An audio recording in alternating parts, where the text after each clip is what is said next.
this so lonely. If you're leaving, baby, let me down slowly. Let me down. Let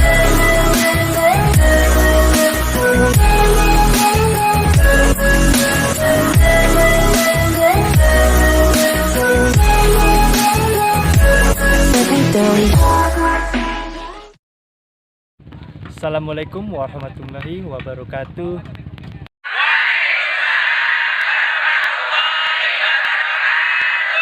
Kenalkan, nama saya Agus Ardiansyah. Saya dari PS1. Saya di sini akan menjelaskan tentang ciri asam dan ciri basa. Oke.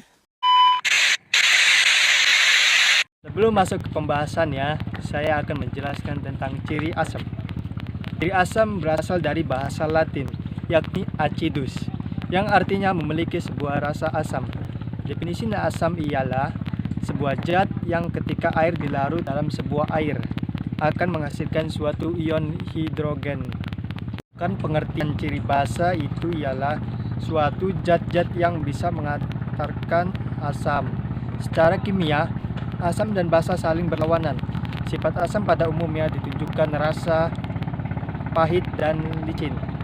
Basa adalah suatu zat jika dilarutkan ke dalam air akan menghasilkan ion hidrogen, yaitu OH. Ciri asam mempunyai sifat-sifat berikut, yaitu menghasilkan ion di dalam air, bersifat asam, bersifat korosif, mengubah warna kertas lakmun biru menjadi merah, pH kurang dari 7, dapat mengantarkan basa, dapat mengantarkan arus listrik, menerima elektron, asam kuat dan dapat merusak kulit.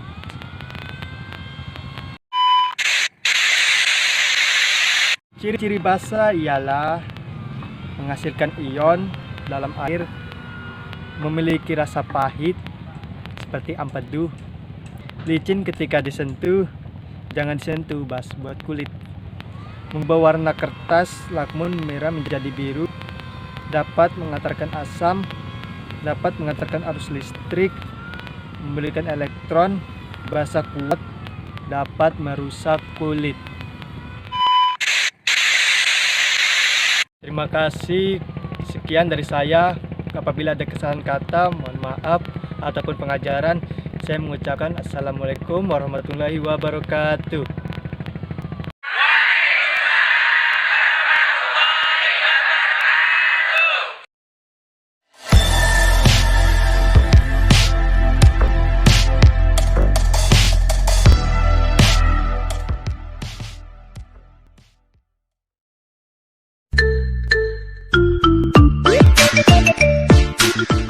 Assalamualaikum warahmatullahi wabarakatuh.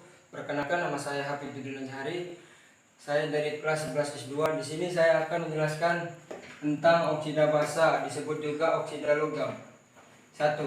Oksida basa adalah suatu oksida logam yang dapat menghasilkan basa hidroksida apabila oksida tersebut direaksikan dengan air. Dan di sini ada juga contohnya.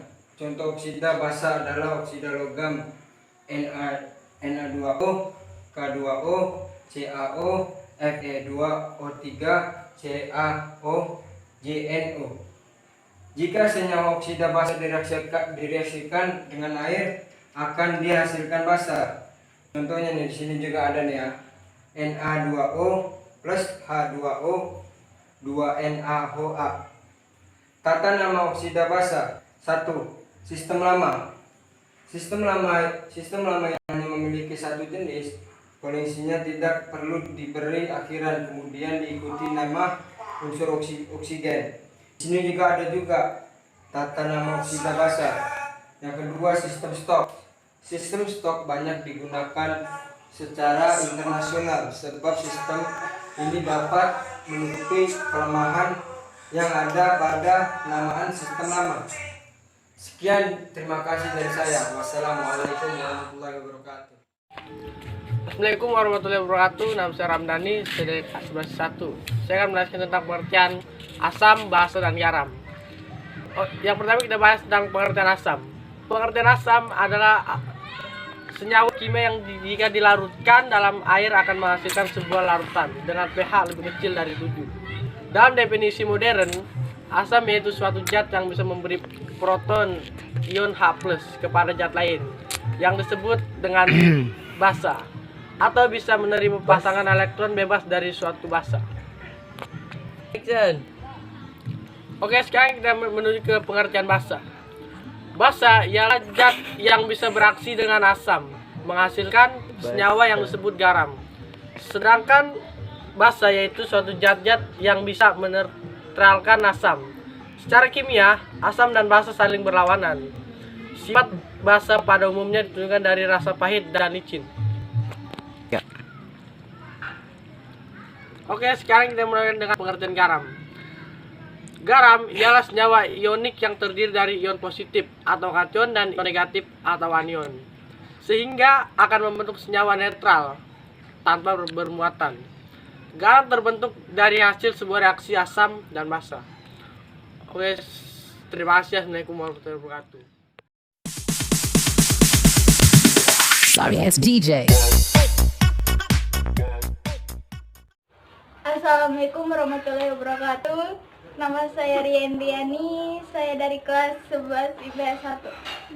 Saya akan menjelaskan tentang teori asam basa menurut Bronsted-Lowry. Bronsted-Lowry mendefinisikan asam dan basa berdasarkan serat terima proton. Menurut Bronsted-Lowry, asam adalah spesies yang bertindak sebagai donor proton atau pemberi proton. Sedangkan basa adalah spesies yang bertindak sebagai akseptor proton atau pemberi proton. Sebagai contoh, kita ambil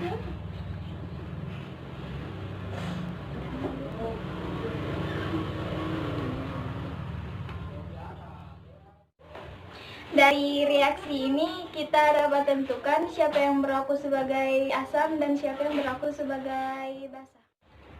Dari reaksi ini amonia atau NH3 ketika direaksikan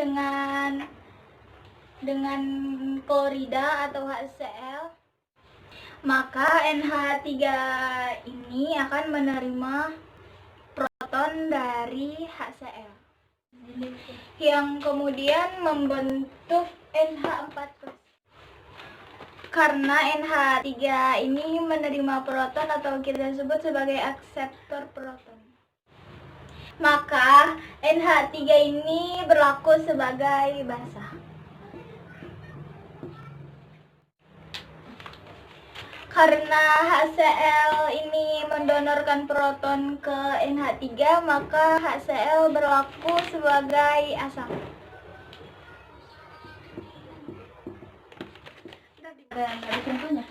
Kemudian ion NH4+ kita sebut sebagai basa konjugasi.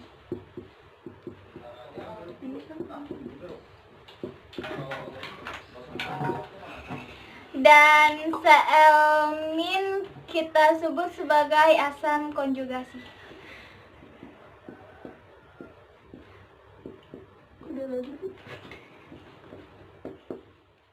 Konjugasi adalah spesies yang terbentuk dari basa yang telah memberi proton. Sedangkan basa konjugasi adalah spesies yang terbentuk dari basa yang telah memberikan proton.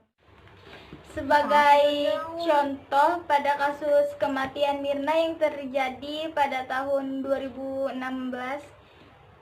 kematian Mirna diduga disebabkan adanya sianida di dalam kopi yang diminumnya.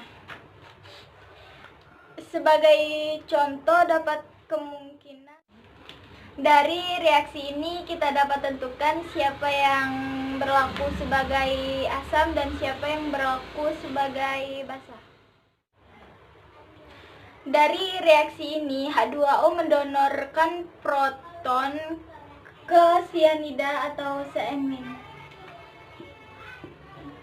Di sini yang berlaku sebagai asam adalah H2O.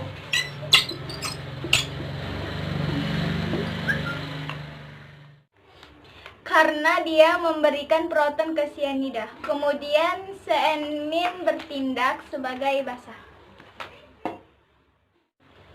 karena dia menerima proton dari H2O. Dari reaksi ini, ion Cn- dan asam sianida disebut dengan pasangan asam basa konjugasi.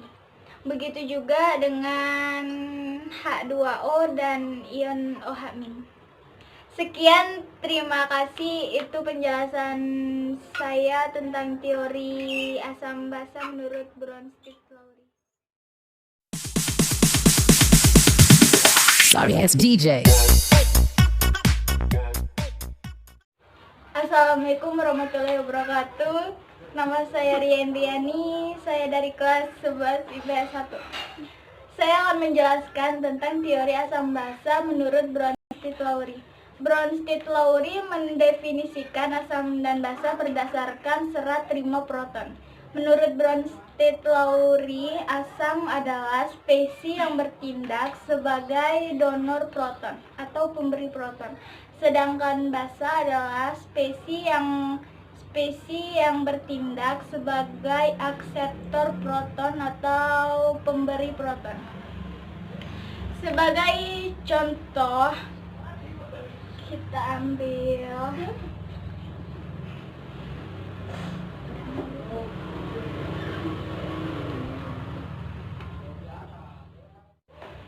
dari reaksi ini kita dapat tentukan siapa yang berlaku sebagai asam dan siapa yang berlaku sebagai basa.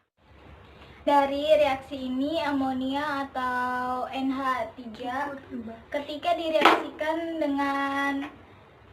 dengan klorida atau HCl, maka NH3 ini akan menerima proton dari HCl yang kemudian membentuk NH4+.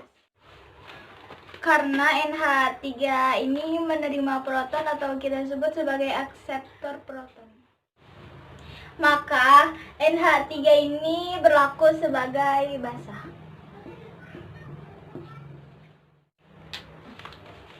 Karena HCl ini mendonorkan proton ke NH3, maka HCl berlaku sebagai asam.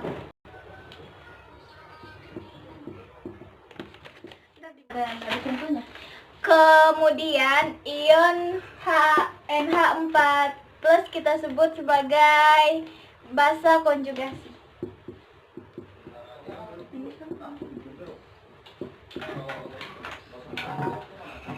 Dan Cl- kita sebut sebagai asam konjugasi.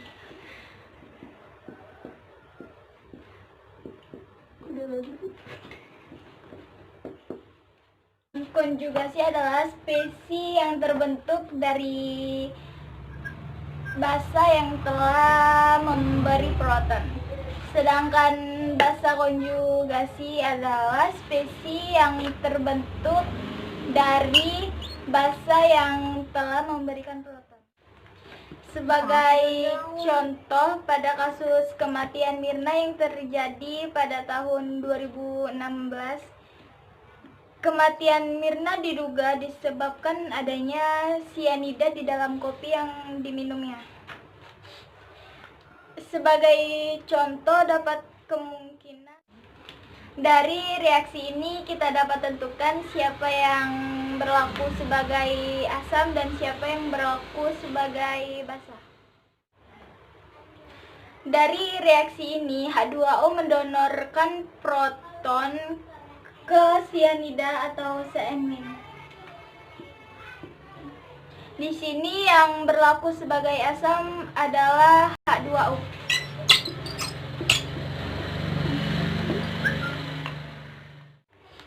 Karena dia memberikan proton ke sianida. Kemudian Cn- bertindak sebagai basa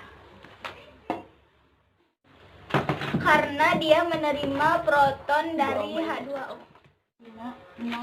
Dari reaksi ini, ion Cn- dan asam sianida disebut dengan pasangan asam basa konjugasi. Begitu juga dengan H2O dan ion OH-. Sekian, terima kasih. Itu penjelasan saya tentang teori asam basa menurut Bronsted.